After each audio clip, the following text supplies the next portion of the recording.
Vamos abrir a palavra de Deus, queridos? Vamos abrir a palavra do Senhor lá, no livro do profeta Zacarias, continuando, irmãos. Agora no capítulo de número 9, nós vamos ler os versos de 1 a 8. Zacarias 9, versos de 1 a 8. Outros irmãos abrem a palavra, solta a todos, os nossos visitantes também, né? E conhecendo hoje presencialmente, né, os filhos amadinhos. Deus abençoe sua vida, tá, a vida de vocês. A gente ouve falar muito, agora eu conhecendo, né, louvado seja Deus. E os todos também, os demais que nos visitam, Deus abençoe ricamente a tua vida. Irmãos, a leitura da palavra de Deus nos diz o seguinte, Zacarias 9, versículo de 1 a 8. A sentença pronunciada pelo Senhor é contra a terra de Hadraque e repousa sobre Damasco, porque o Senhor põe os olhos sobre os homens e sobre todas as tribos de Israel. Também repousa sobre Ramate, que confina com ele sobre Tiro e Sidom, cuja sabedoria é grande. Tiro edificou para si fortalezas e amontoou prata como pó e ouro, como a lama das ruas. Eis que o Senhor a despojará e precipitará no mar a sua força, e ela será consumida pelo fogo. Arquelon o verá e temerá. Também Gaza terá grande dor. Igualmente Ecrom, porque a sua esperança será iludida. O rei de Gaza perecerá e Asquelon não será habitada. Povo bastardo habitará em Asdod, e exterminarei a soberba dos filisteus. Da boca destes tirarei o sangue dos sacrifícios idólatras, e dentre os seus dentes tais abominações. Então ficarão eles como um restante para o nosso Deus, e serão como chefes em Judá e Ecrom, como jebuseus. Acampar-me-ei ao redor da minha casa para defendê-la contra forças militantes, para que ninguém passe nem volte, que não passe mais sobre eles o opressor, porque agora vejo isso com os meus olhos. Amém. Irmãos, o texto que nós lemos chama-nos atenção e para que nós possamos entender aqui, em primeiro momento, eu queria que você estivesse imaginando, irmãos, imaginando uma igreja pequena, uma grande metrópole.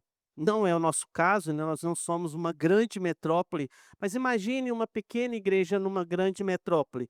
E essa metrópole é cheia de arranha-céus, e nós sabemos que normalmente esses arranha-céus ocupam pessoas ali que são poderosas, e com o seu poder elas destilam coisas, principalmente leis, também chamando atenção para essas leis como sistemas econômicos, sempre dificultando, impedindo o progresso da obra do Senhor. Então ela se sente acuada, parece que é fraca, frágil, ela se sente pequena, mas a realidade que nós observamos, irmãos, que aqui ela tem assim essa visão, às vezes até de si mesma. A igreja se vê pequena, a igreja se vê fraca nesse contexto.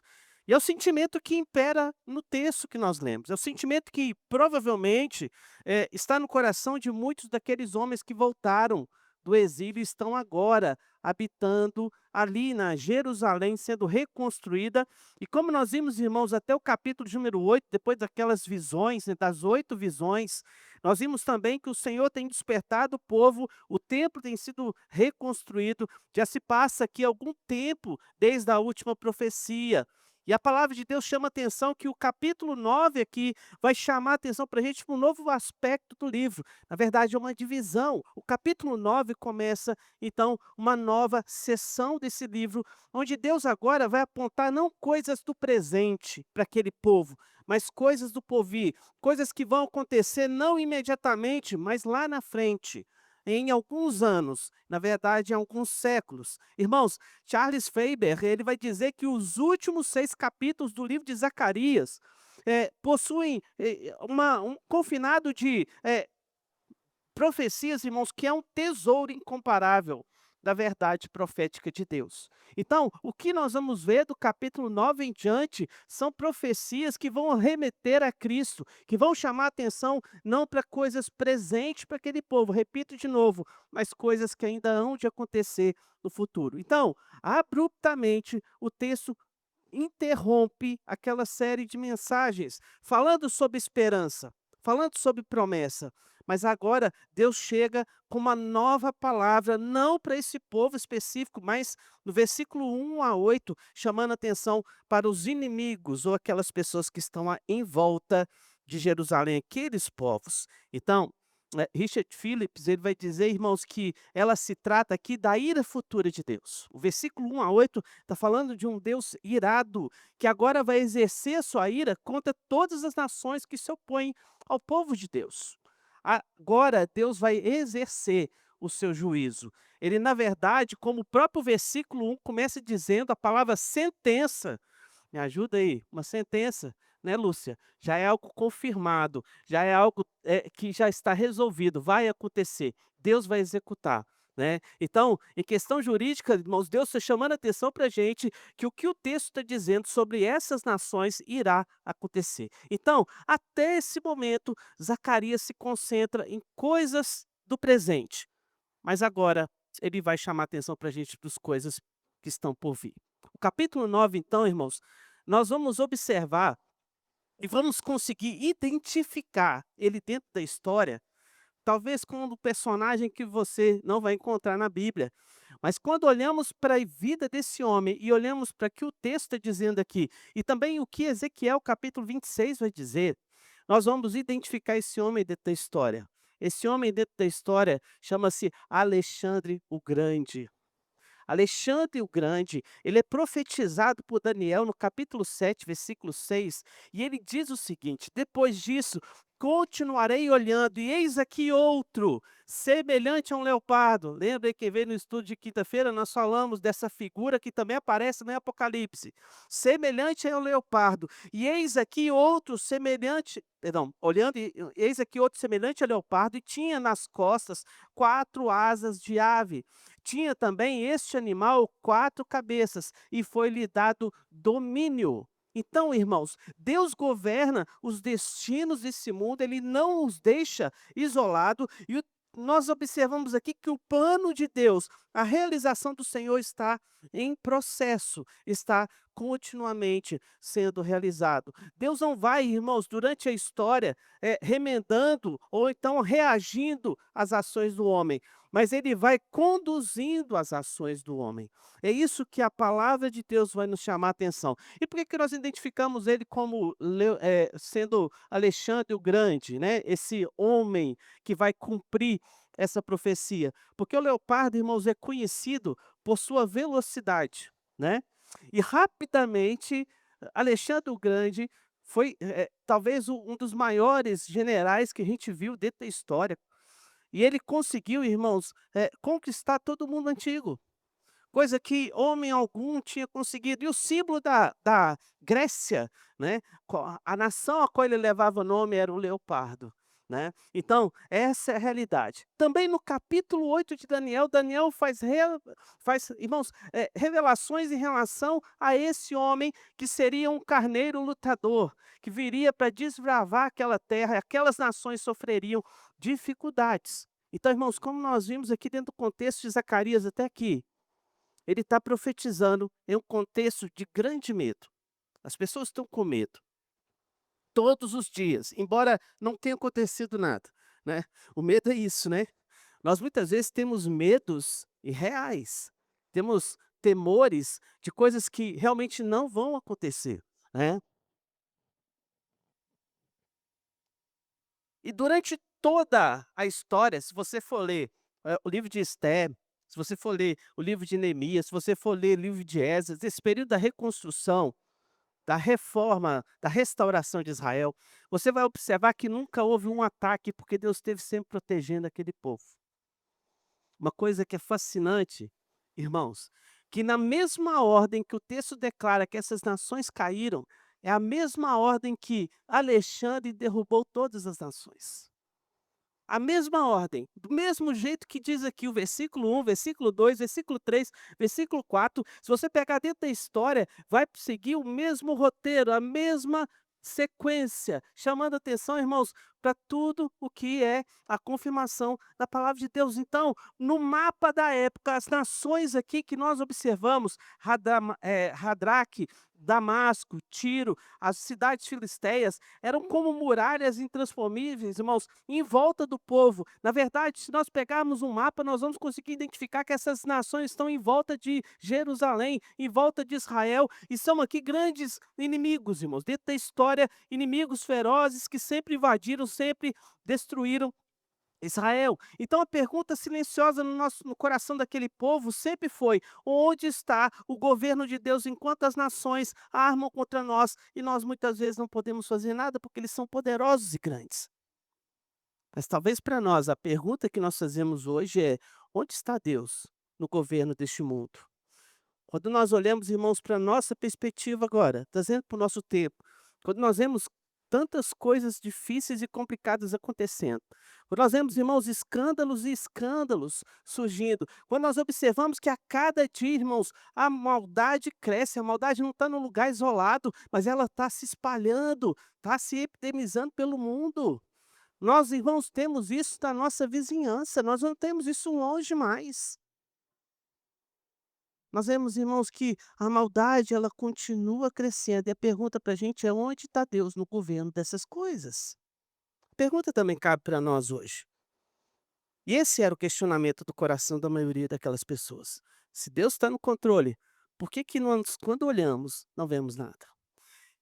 Se Deus está no controle, por que que nós, quando olhamos, não conseguimos enxergar a ação de Deus dentro disso? Então, para entendermos Zacarias, irmãos, capítulo 9, versículo de 1 a 8, nós precisamos aplicar a lente da soberania de Deus. Precisamos entender, como João Calvino vai nos dizer, irmãos, que o mundo não é movido por um destino cego, mas pela vontade determinada de Deus. Zacarias nos apresenta um rei que tem o olhar sobre todos os homens. Olha o versículo 1. Ele chama atenção para a gente justamente para esse Deus que vê todas as coisas. E no finalzinho do verso ele diz: o Senhor põe os olhos sobre os homens e sobre todos os da tribo de Israel. Há aqui uma tensão, irmãos, nesse capítulo sobre dois aspectos. Um primeiro, juízo sobre os soberbos, mas também o cuidado sobre os seus. Quando Deus chama atenção que ele está sobre os olhos, ele não isola, não separa Israel, mas ele coloca aqui os seus olhares também sobre todos, inclusive sobre Israel. Mas quando ele olha para o soberbo, ele olha para o soberbo com ira. Quando ele olha para o povo dele, ele olha para o povo dele com cuidado, com a ideia de cuidar. Tanto é que o versículo 8 vai nos chamar a atenção, vai dizer: acampar-me-ei ao redor da minha casa para defendê-la com forças militantes. Ou seja, a promessa de Deus é de que ele estaria agora, a partir de agora, com aquele povo, em volta daquele povo, protegendo aquele povo, guardando aquele povo. Então, a palavra de Deus é algo importante. Imagina, irmãos, o xadrez. Essa semana eu vi tem um vídeo interessante. Se você nunca jogou xadrez, alguém já jogou xadrez? Já? Se você já jogou xadrez, eu não tenho, acho que, mente para isso não. Até me assusta o o jogo de paciência, o Adilson falar que joga xadrez. É um bom exercício para quem não tem paciência. Mas por quê? O que que é interessante no xadrez? O xadrez, você tem que antever as jogadas. Então, as rodadas vão se passando e aquele que consegue enxergar os movimentos do contrário, né, do seu inimigo, né, que consegue prever quais serão os movimentos do inimigo, ele ganha, né. E essa semana eu estava vendo um vídeo justamente do atual campeão do mundo, né, de xadrez, e eles estavam mostrando que jogando contra um adversário, chegou um momento que estavam quase todas as peças ainda no tabuleiro, ele chegou e falou assim com o seu adversário: "Vamos parar, para". Só que o cara queria continuar. E o apresentador estava explicando, irmãos, que toda vez que ele fala isso é porque ele já previu todas as jogadas e ele sabe que vai dar empate. Ele já sabe que vai dar empate. Só que nesse dia, esse cara resolveu continuar. Ele resolveu continuar. E a confirmação foi empate. Essa é a realidade. O que Deus está fazendo aqui é mostrando para nós que Deus já previu todas as coisas. O Deus que conhece todas as coisas, o Deus que sabe de todas as coisas. Ele sabe cada jogada, irmãos, do inimigo, mas ele sabe também tudo aquilo que ele quer confirmar e realizar. Então, a nossa confissão de fé do Westminster, ela vai dizer que o Deus, o grande criador de todas as coisas, pela sua muito sábia e santa providência, sustenta, dirige, dispõe e governa todas as criaturas, todas as suas ações, todas as coisas, desde a maior até a menor. É por isso que surgem homens como Alexandre o Grande, porque eles estavam dentro do plano, do projeto de Deus. Ele é um instrumento de Deus para cumprir a vontade. É muito estranho a gente falar de pessoas que não são crentes, né, não se converteram, não aceitaram a Cristo. Mas, irmãos, a própria palavra diz que Deus usou Ciro, ele nunca foi um crente, mas ele tinha ciência que ele servia a Deus. Então nós podemos entender e presenciar isso na relação que nós temos aqui. Então deixa eu trabalhar com os irmãos o texto. Chama a atenção dos irmãos que hoje o texto eu queria deixar para você, querido, que na realidade nós observamos aqui o rei que julga as nações e guarda o seu povo. Deus vai julgar as nações, mas Deus também é aquele que guarda o seu povo. O versículo 1 nós observamos o Deus onipotente, o olhar sobre todos. O versículo 1 nós vimos que Deus está claramente olhando para todas as coisas, nada foge dos olhos do Senhor. Ele diz para a gente sobre Adraque, Damasco e todas as tribos de Israel. Versículo 1 diz que o Senhor está com olhos sobre esses. O olhar de Deus é o olhar, irmãos, de juiz, mas também é o olhar de compaixão e misericórdia quando ele olha para Israel. Segundo o escritor Abraham Kuyper, irmãos, ele vai dizer que não há um centímetro quadrado em todo o domínio de nossa existência sobre a qual Cristo, que é o soberano sobre tudo, não possa dizer: "É meu". Ou seja, tudo que existe, Deus reclama para si, porque ele é o Senhor de todas as coisas. Quando observamos 2 Crônicas 16, versículo 9, a palavra de Deus diz: "Porque quanto ao Senhor, seus olhos passam por toda a terra para mostrar-se forte para com aqueles cujo coração é totalmente dele". Então o que Deus está mostrando é o seu poder, aos seus. Irmãos, pense num sistema monitorando o tráfego. Não é interessante quando nós observamos, irmãos, que, por exemplo, quando nós, não sei quem já veio aí de avião, já voou de avião, né? Você sabe muito bem que nenhum avião decola ou posa de um aeroporto sem sequer houver uma liberação da torre. Então a torre precisa liberar que aquele avião suba ou desça. Se eles não for liberado, ele não sai. Se ele não for liberado, ele não desce. Ele cai sem gasolina, né, seu combustível, nem sei se é gasolina que usa. É? Quem é conhecedor aí das coisas? Não, né? É? Aí. É gasolina? Como é que é o combustível? Querosene. Ele cai se a torre não deixar. Correndo riscos, irmãos, de que se não houver uma liberação, não é assim: eu saio daqui, vou lá para o Rio, poso no aeroporto que eu quiser, não. Então tem um controle, tem uma determinação. O que nós observamos aqui, irmãos, que tudo está sob o controle de Deus. É como se Deus estivesse ali ordenando e decretando todas as coisas. O Senhor é aquele que diz. E assim as coisas acontecem. Deus é o soberano de toda a terra. Se ele disse que vai ser, vai ser. Então, irmãos, está aqui no comando de cada situação, mesmo das tragédias, Deus está lá. Já viu que muitas vezes as pessoas perguntam, não é verdade? Quando acontece alguma catástrofe no mundo, aí a primeira coisa que sempre alguém levanta é: onde que estava Deus que permitiu isso? Se Deus existe, isso não teria acontecido.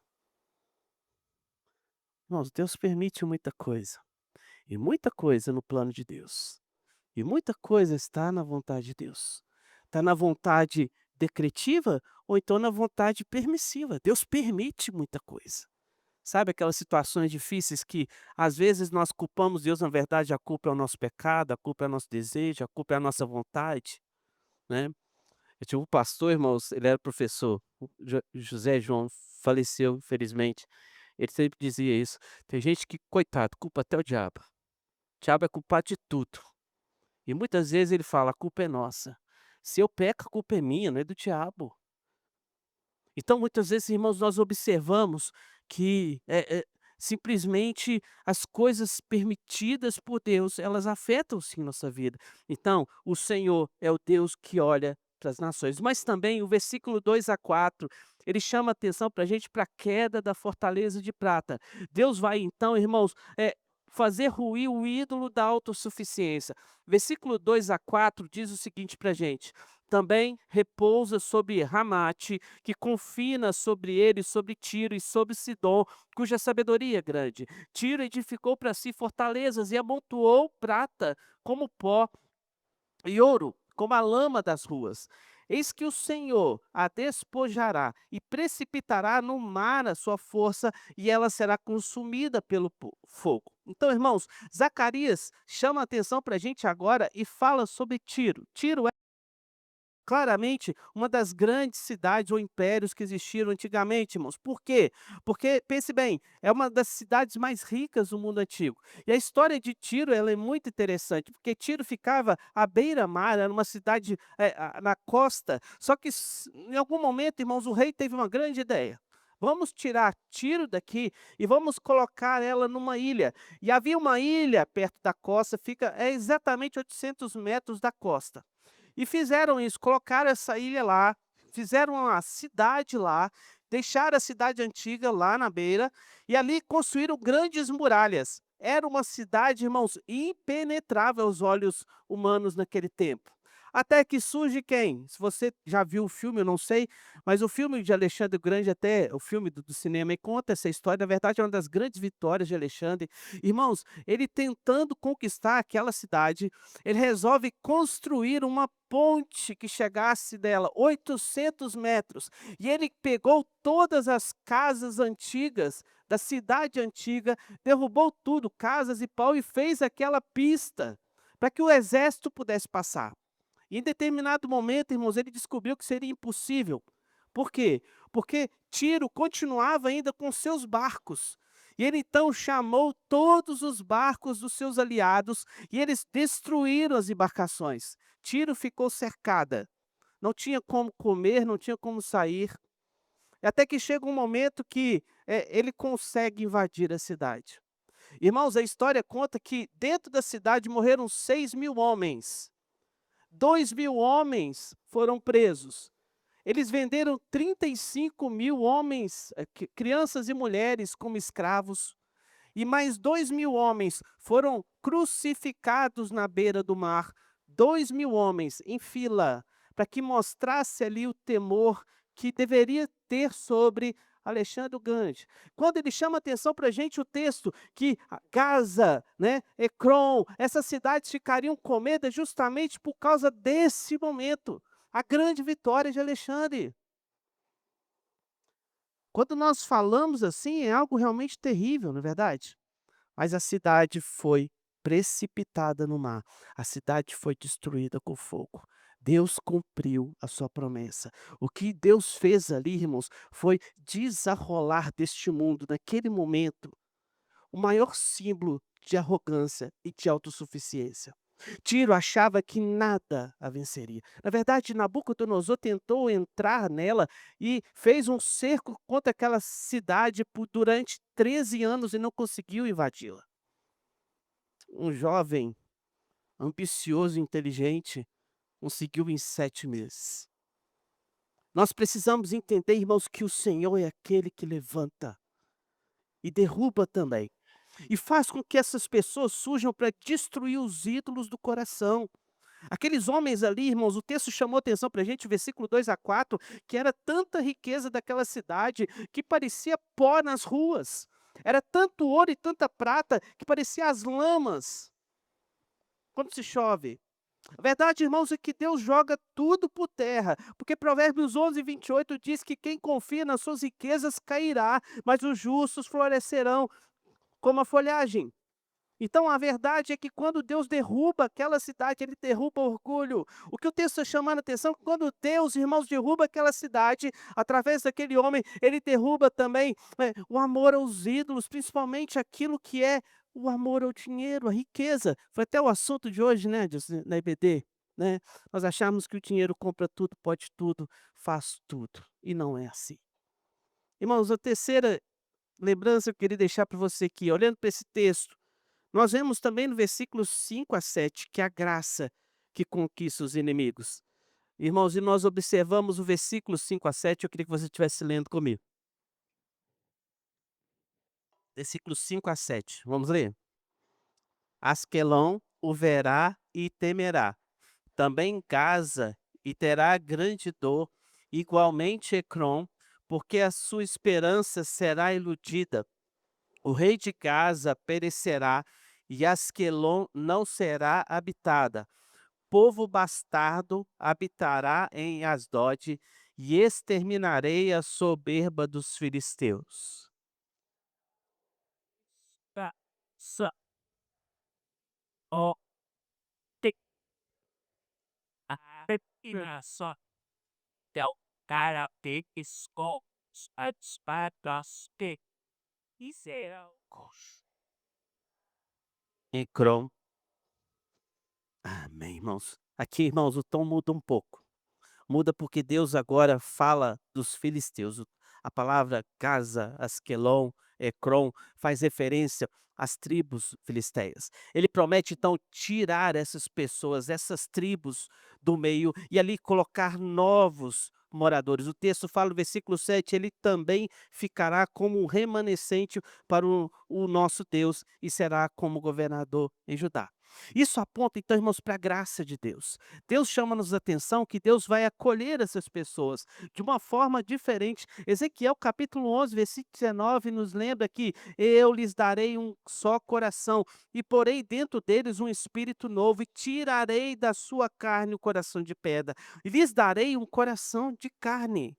Então, Deus chama-nos a atenção, irmãos, para que nós entendamos que a obra dele agora não é simplesmente destruir, mas também transformar, também abençoar. A realidade, irmãos, que a graça agora vai ser também dispensada àqueles que não criam, àqueles que não foram e aqueles que simplesmente não eram alvo da graça de Deus. Mas Deus chama-os agora a uma nova verdade. Irmãos, então, quando ele chama a atenção que a idolatria será acabada, como o texto fala que não haverá mais na sua boca o sangue, ele está chamando a atenção para a gente que agora a intenção do Senhor é que essas nações, que ali perto haja salvação. Então, a salvação é algo que Deus promete. Pense, irmãos, num prédio. Quando nós estamos num prédio, pense, irmãos, ele caindo. Pense nele ruindo, infectado, né, realmente ali, aquela construção sendo, a cada momento esfarelada, como por exemplo o fogo é capaz de fazer com concreto, né. Deus está fazendo assim com a maldade naquele lugar. Uma das formas de Deus trazer para o nosso tempo a graça para aqueles que não ouvem, irmãos, é de realmente destruir tudo aquilo que eles criam. O texto chama atenção e vai mostrar para a gente que aquilo era ilusão. O versículo 5 ele fala: olha, porque a sua esperança era iludida. E esse mundo, irmãos, está iludido. E muitas vezes nós estamos vendo que Deus, para mostrar o seu amor, a sua graça, ele vai derrubar muita coisa. Impérios vão cair, cidades vão ao chão. E quando eu falo isso, irmãos, estou falando espiritualmente.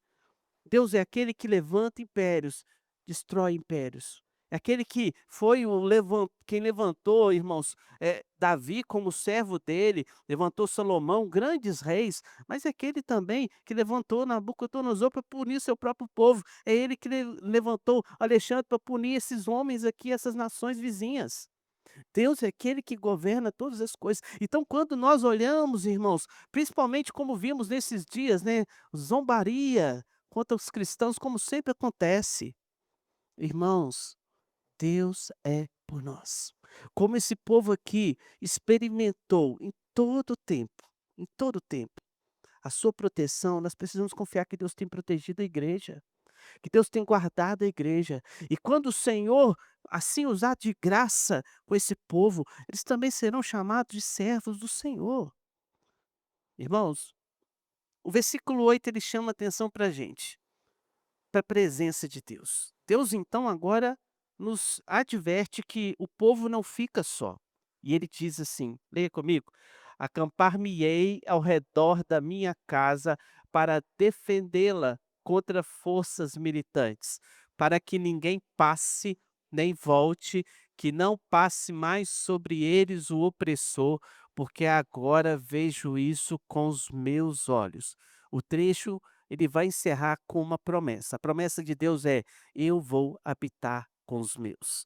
O Deus Todo-Poderoso vem, porque agora ele vê, agora ele entende que há o momento certo da habitação. Então, irmãos, observe que aqui reside a preservação, a proteção. O texto chama atenção que nós somos agora, irmãos, povo de propriedade exclusiva de Deus, e Deus é aquele que nos guarda.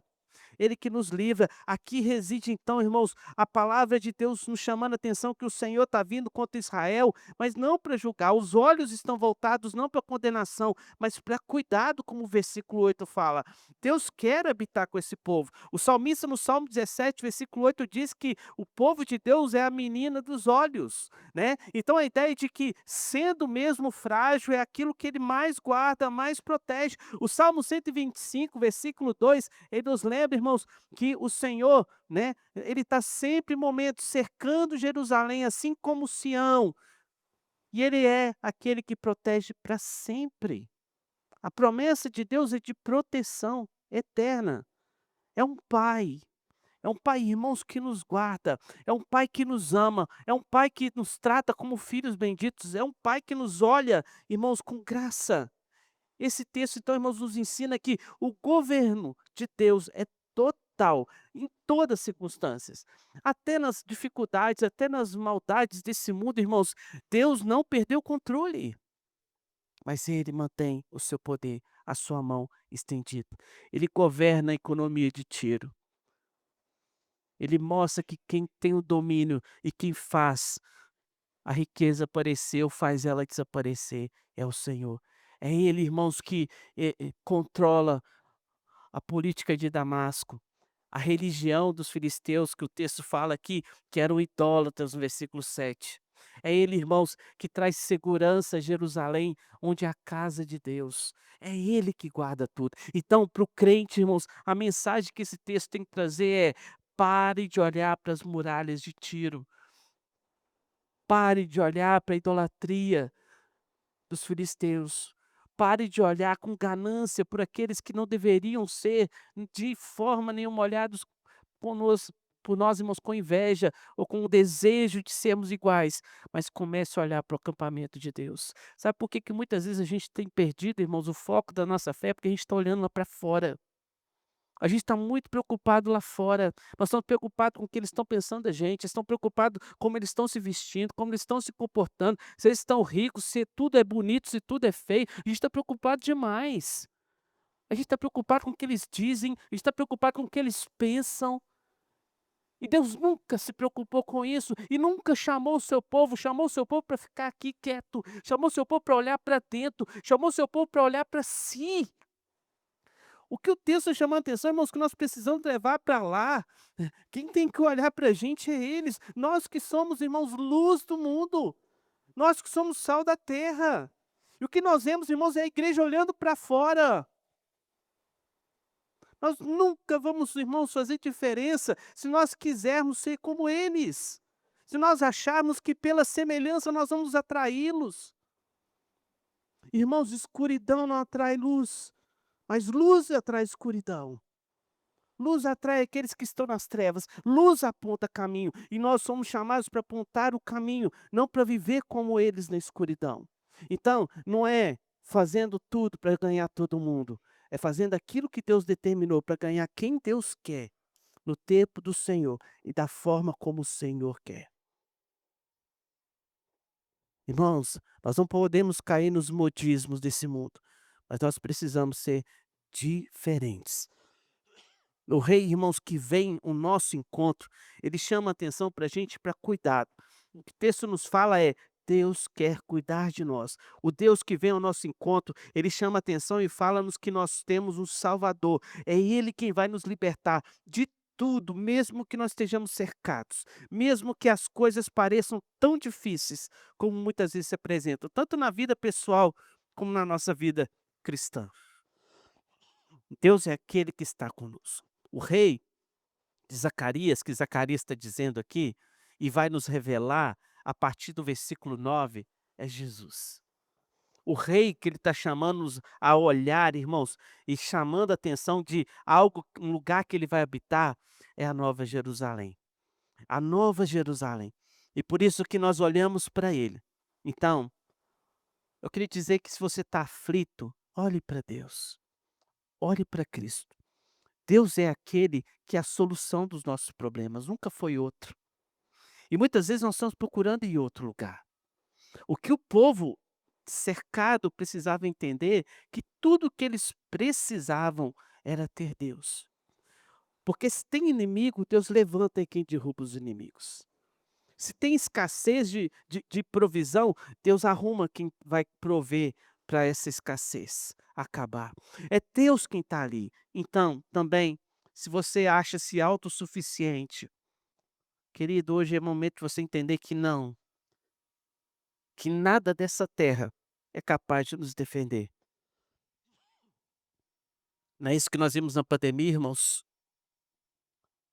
Que nem tudo dinheiro faz, que nem tudo dinheiro compra, que não é fama que vai nos salvar, que não é prestígio que vai abrir portas. Morreram ricos, irmãos. Morreram pessoas de posse. Morreram pessoas, morreram, irmãos, pessoas de prestígio. E Deus continua sendo aquele que governa toda coisa, todas as coisas. Nós podemos sair daqui iludidos, ou nós podemos sair daqui certos. Certos de quem nos guarda, certos de quem nos protege, certos de quem é por nós. E a palavra de Deus diz que se Deus é por nós, quem será contra nós? É isso que Israel precisa entender. E é isso que a igreja, nós como servos de Deus, precisamos entender. Se Deus é por nós, quem será contra nós? Por isso Deus nos chama a olhar para além, irmãos. Deus nos chama a olhar lá na frente. O que o texto chamando a atenção aqui é a mesma coisa que nós vivemos. O povo precisava confiar que anos à frente alguém viria. Nós também estamos do mesmo forma, esperando que alguém venha. Só que quando vier, e isso aqui é uma prova, irmãos, e eu queria lembrar isso para você, se Alexandre o Grande é provisão de Deus, por que que eu vou duvidar que a provisão do Cristo que retornará não acontecerá? É só mais uma profecia cumprida, deveria dar sustento à sua fé, dar alegria ao seu coração, de que quando o Senhor vir, Ele cumprirá todas as promessas. Curve sua cabeça, vamos orar. Pai, bendito és, porque não é Deus, não é o homem que determina todas as coisas, mas também, Deus, louvado seja o Senhor, que não é o nosso coração, Pai. Porque por nós, ó Deus, pela nossa natureza, nós, ó Deus, provavelmente escolheríamos o mal. Ó Deus, tem misericórdia, Senhor, do teu povo. Do teu povo, ó Pai, que clama e assim, Pai, muitas vezes vive, Pai, situações difíceis. Mas por lapsos de memória, Pai, esquece de tudo que o Senhor fez. E às vezes, ó Deus, em dificuldades, ó Deus, não se lembra, Pai, e não consegue, Pai, olhar para trás e ver a tua mão. Ó Deus, tem misericórdia de nós, ó Pai, se a nossa memória é tão frágil, Pai, onde nós esquecemos de como o Senhor nos abençoou, nós podemos dizer que até aqui nos ajudou o Senhor. Ó Pai, então clamamos ao Senhor, Deus, como o profeta pede, traz-nos à memória, Pai, aquilo que pode nos dar esperança. Confirma na nossa vida, Pai. Confirma na vida do teu povo. Confirma, Deus, que nós, ó Deus, como escolhidos, vamos, ó Deus, a todo tempo esperar, aguardando pacientemente o cumprimento de todas as coisas. E o Senhor, Deus, que guarda, que protege aqueles que estão, Deus, dentro do arraial, e assim permaneçam teu povo, Pai, olhando para o Senhor com esperança e vendo no Senhor, Deus, a solução. Abençoa, Deus, cada coração que Deus. Se alguém entrou aqui confiando, Deus, em si ou em coisas desse mundo, Pai, Senhor Deus, desperte-os, ó Pai, daquele que é a verdadeira confiança, onde nós devemos voltar os nossos olhos. Como o salmista declara: "Os que confiam no Senhor são como o monte Sião, não se abalam, firmes para sempre". Nós saiamos aqui firmados em Ti, Pai. A nossa fé esteja em Cristo, não em coisas, não em pessoas, mas somente em Cristo, somente no Senhor. E em nome de Cristo Jesus que nós oramos. Amém.